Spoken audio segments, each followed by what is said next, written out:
Hello everyone, welcome to युक्ति professional classes. इस video में हम इंसॉल्वेंसी एंड बैंक्रप्सी कोड के एमसीक्यूज देखने जा रहे हैं। अगर आपने मेरे चैनल को सब्सक्राइब नहीं किया तो मेरे चैनल को सब्सक्राइब शेयर लाइक जरूर करिए। चलिए स्टार्ट करते हैं। Under section 33 what happens to pending suits and legal proceedings against the corporate debtor after the liquidation order. मतलब इस सेक्शन में बोला गया है कि लिक्विडेशन एक बार ऑर्डर आ जाता है तो उसके बाद जो कॉर्पोरेट डेटर है, मतलब जो कंपनी, जो डिफॉल्ट करने वाली कंपनी है, उसके जो पेंडिंग सूट है और लीगल प्रोसीडिंग्स है उनका क्या होता है, इस बारे में पूछा गया है। तो यहाँ पे बोथ नो सूट और प्रोसीडिंग कैन बी इंस्टीट्यूट और कंटिन्यू, कोई मतलब कोई नया सूट वगैरह नहीं होगा और जो पेंडिंग चल रहे हैं वो भी कंटिन्यू नहीं होंगे। द लिक्विडेटर कैन ओनली, सिर्फ क्या कर सकता है, लिक्विडेशन को अगर रिक्वायर्ड है तो वो सूट फाइल कर सकता है ना। और liquidator can file suit with approval, approval भी एडजुडिकेटिंग अथॉरिटी जो एनसीएलटी वगैरह है उनसे अप्रूवल लेके ही वो सूट फाइल कर सकते हैं। तो section 33 subsection 5 no suit can, तो सेक्शन 33 सबसेक्शन 5 में इस बारे में बोला गया है कि no suit can be initiated और continued against the corporate debtor except when filed by the liquidator with the adjudicating authority's approval.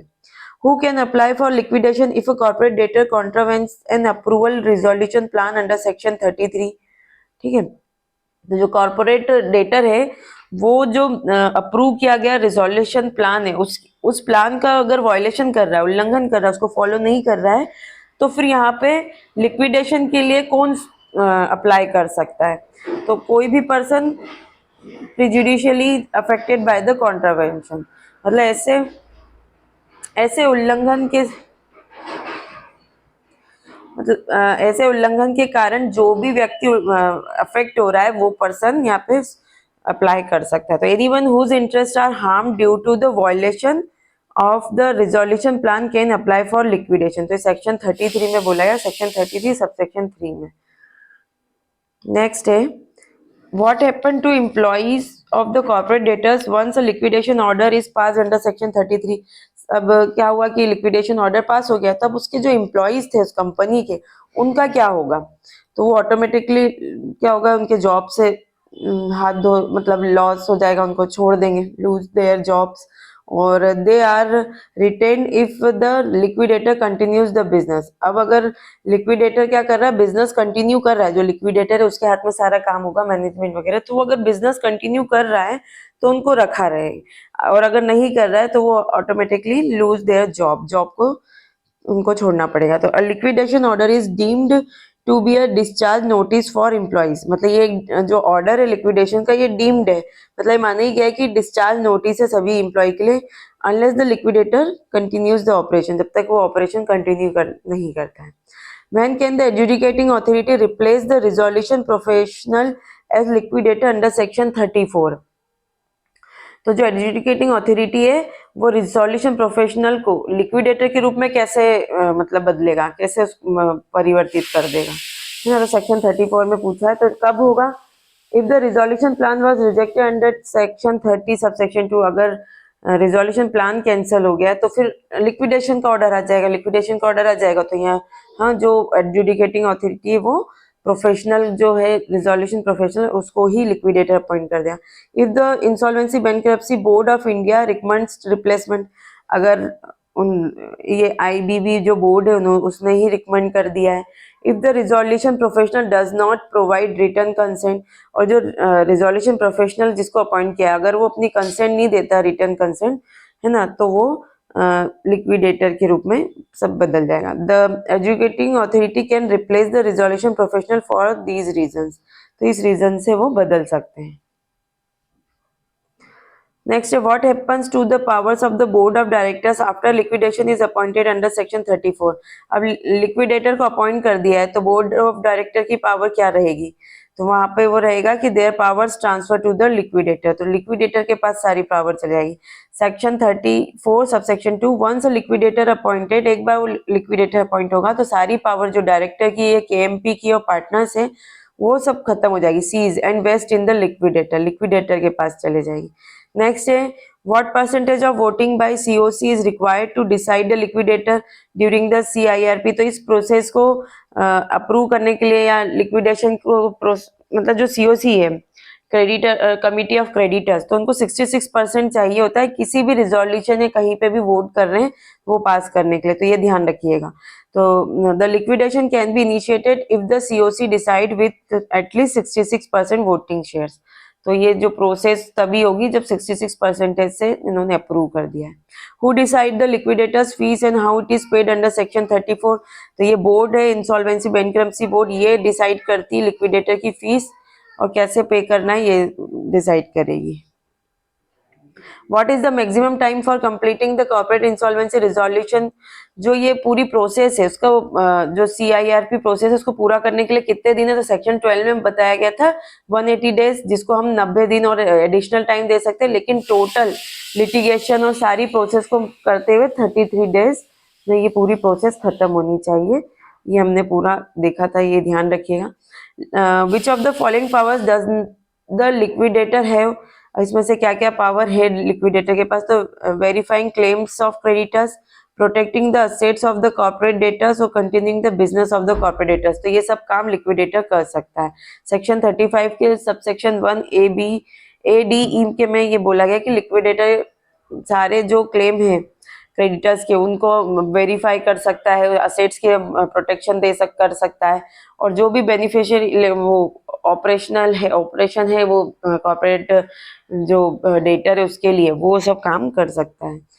Can the liquidator sell the property to any person, तो वो किसी भी पर्सन को बेच सकता है, तो नहीं, no, only eligible resolution applicant can buy, तो सिर्फ वो ही जो बाय कौन कर सकता है, रिजोल्यूशन एप्लीकेंट, हर कोई नहीं कर सकता। तो सेक्शन 35 सबसेक्शन 1 क्लॉज F में बोला है परिसमापक संपत्ति को सार्वजनिक मतलब ये जो बेचेगा ना वो पब्लिक ऑक्शन से बेचेगा या फिर निजी प्राइवेट कॉन्ट्रैक्ट द्वारा बेच सकता है, प्राइवेट कॉन्ट्रैक्ट से भी बेच सकता है, लेकिन ऐसे व्यक्ति को नहीं बेच सकता जो रिजोल्यूशन एप्लीकेंट बनने के लिए एलिजिबल नहीं है, उन पर्सन को नहीं दिया जाएगा। What is the main objective of the liquidator, तो परिसमापक का मुख्य क्या कार्य होता है, क्या उद्देश्य होता है, तो वो क्या करेगा, selling corporate debtors assets and highest value, मतलब ज्यादा से ज्यादा वैल्यू पे कॉर्पोरेट डेटर की जो असेट्स है उसको बेचेगा। Ensuring payment to all creditors, सभी क्रेडिटर्स को पैसा मिल जाए ये सुनिश्चित करेगा। Fairly completing the liquidation process, और जो ये लिक्विडेशन प्रोसेस है उसको निष्पक्ष रूप से पूरा करेगा, मतलब ये सारे काम लिक्विडेटर को करना होंगे। तो सेक्शन 35 में इस बारे में बताया गया है। नेक्स्ट है how does the liquidator settle the claims of creditors, तो क्रेडिटर्स का सेटलमेंट कैसे करेगा लिक्विडेटर, तो वो क्या करेगा, एज पर जो ये एक्ट है IBC एक्ट इसके अकॉर्डिंग करेगा। सेक्शन 35 सबसेक्शन 1J में बोला है परिसमापक दिवाला शोधन क्षमता, मतलब IBC के प्रावधानों के अनुसार उनको क्लेम को इनवाइट करेगा और फिर सेटल करेगा। अब in which cases can the liquidator file a suit, तो सीधा से है कि लिक्विडेटर कब सूट फाइल कर सकता है, तो जब उसको लग रहा है इंसॉल्वेंसी प्रोसेस में इरेगुलेटरीज है ना, जो असेट्स है वो इलीगल पोजीशन में है और फ्रॉडुलेंट ट्रांजेक्शन हो रहे हैं, तो इन सभी केस में वो सूट फाइल कर सकता है। काय के लिए मतलब लिक्विडेटर क्या करेगा, लॉ सूट फाइल कर सकता है यहाँ पे। फिर मतलब सूट भी कैसे जो है सिविल और क्रिमिनल दोनों टाइप के सूट फाइल कर सकता है। फ्रॉम हुम can the liquidator obtain professional assistant, वो अगर उसको कोई प्रोफेशनल असिस्टेंट की जरूरत है, कोई सलाह की जरूरत है, सहायता की जरूरत है, वो किससे ले सकता है, वो चार्टेड अकाउंटेंट से ले सकता है, लॉयर से ले सकता है, एक्सपर्ट कंसल्टेंट, इनमें से किसी से भी ले सकता है, तो all of the above. Section 35 1 clause I में दिया गया है। हु सुपरवाइज द लिक्विडेटर, अब लिक्विडेटर को कौन सुपरवाइज करता है, तो ये NCLT करती है, क्योंकि एडजुडिकेटिंग अथॉरिटी है, जो भी अप्रूवल लेनी होती है इसी से लेके वो काम करता है, तो यहाँ पर जो सुपरवाइज करेगा वो NCLT करेगा, या एडजुडिकेटिंग अथॉरिटी भी दिया हो तो वो भी आ सकता है, ठीक। What is not included in the liquidators duty, liquidators duty में क्या नहीं आएगा, तो रिवाइविंग द बिजनेस को पुनर्जीवित करना वो नहीं, उसको तो वेरीफाई करना है क्रेडिटर्स की क्लेम को, सेलिंग असेट्स करना है, इन्वेस्टिगेशन इंसॉल्वेंसी ट्रांजेक्शन ये सबको करना है, ये बिजनेस को खड़ा करना वापस पुनर्जीवित करना ये उसका काम नहीं है। उसका केवल जो व्यवसाय को बंद कर रहे हैं ना उस वक्त बंद करने से रिलेटेड काम है, ना कि उसको पुनर्जीवित करने के। On what grounds can the liquidator approach the adjudicating authority? अब वो एडजुडिकेटिंग अथॉरिटी है, उसको क्यों मतलब अप्रोच किस ग्राउंड्स पे कर सकता है? तो सबमिटिंग लिक्विडेशन प्रोग्रेस रिपोर्ट, तो वो इसलिए करेगा कि उसको प्रोग्रेस रिपोर्ट डालना, क्लेरिफाइंग लिक्विडेशन प्रोसेस के लिए, डिस्ट्रीब्यूटिंग असेट्स को बांटने के लिए, इन सब के लिए वो अप्रोच कर सकता है लिक्विडेटर को। Section 35 sub clause 1 sub section 1 clause N में दिया गया है। नेक्स्ट है the liquidator can consult creditors but what is the nature of this consultation? जो लिक्विडेटर है वो कंसल्टेशन मतलब क्रेडिटर्स को कंसल्ट कर सकता है, लेनदारों से परामर्श ले सकता है, उसको है अनुमति, लेकिन ये किस टाइप का कंसल्टेशन कहलाएगा? तो ये जो होगा ये केवल होगा फॉर इंफॉर्मेशनल पर्पज ओनली। तो सेक्शन 35 सब सेक्शन 2 में ये बोला है कि ये सिर्फ परामर्श कर सकता है, मतलब इंफॉर्मेशनल पर्पज है, लेकिन ये बाइंडिंग नहीं है, बाध्यकारी नहीं हो सकता है। Under section 36 of the IBC what is the liquidation estate? मतलब जो लिक्विडेशन की जो वो स्टेट है, मतलब संपदा है, वो क्या है, प्रॉपर्टी क्या है? तो ये होगी all assets owned by the corporate debtor during liquidation. तो लिक्विडेशन के दौरान कॉर्पोरेट डेटर जो कंपनी है उसके पास जितनी भी असेट्स है वो यहाँ पे लिक्विडेशन स्टेट होगी, मतलब वो लिक्विडेशन की प्रॉपर्टी होगी, संपदा होगी। इसमें सब आ जाएगी, movable, immovable, direct, indirect property सब आएगी। ठीक है। Which of the following is not included in the liquidation state under section 36 sub section 4? अब इसमें से क्या नहीं होगा? ठीक है, तो third party assets in position of the corporate debtor ये आ जाएगी, personal assets of the share holder of the corporate debtors ये भी आ जाएगी, लेकिन assets owned by the corporate debtor,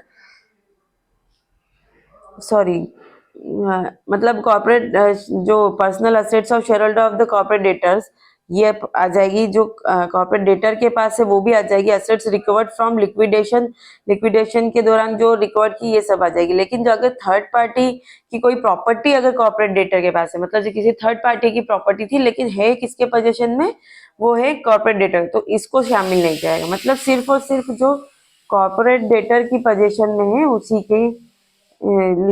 की ही आएगी इसमें। What is the role of the liquidator in the managing the liquidation estate? तो यहाँ पे जब लिक्विडेशन स्टेट जो है उसकी संपदा है लिक्विडेशन की, तो वहाँ पे मैनेजिंग मतलब लिक्विडेटर कैसे उसको मैनेज करेगा, क्या करेगा? तो वो hold the liquidation estate as a fiduciary for the benefit of creditors. तो क्रेडिटर्स के बेनिफिट के लिए वो उनके ट्रस्ट में फिड्यूशियरी में उसके बिहाफ पे काम करेगा यहाँ पे। तो ये सेक्शन 36 सब सेक्शन 2 में दिया गया है। फिर under section 37 who has the power to access information regarding the liquidation estate? मतलब जो लिक्विडेशन स्टेट उसकी जो संपदा है प्रॉपर्टी उसके रिगार्डिंग में इंफॉर्मेशन एक्सेस करने की पावर किसके पास है? तो उसकी पावर लिक्विडेटर के ही पास है कि वो सारी इंफॉर्मेशन ले सकता है। ठीक है, सेक्शन 37 में बोला है which of the following is a valid source of information for the liquidator under section 37? तो जो इंफॉर्मेशन लेने का वैलिड सोर्स क्या होगा लिक्विडेटर के लिए? तो वो क्या कर सकता है, credit information system, central government agency और इंफॉर्मेशन यूटिलिटी, ये सभी उसके पास सोर्सेस है अगर कोई इंफॉर्मेशन उसको लेनी है। चलिए आज के लिए इतना ही, मिलते हैं हम नेक्स्ट वीडियो में। Thank you.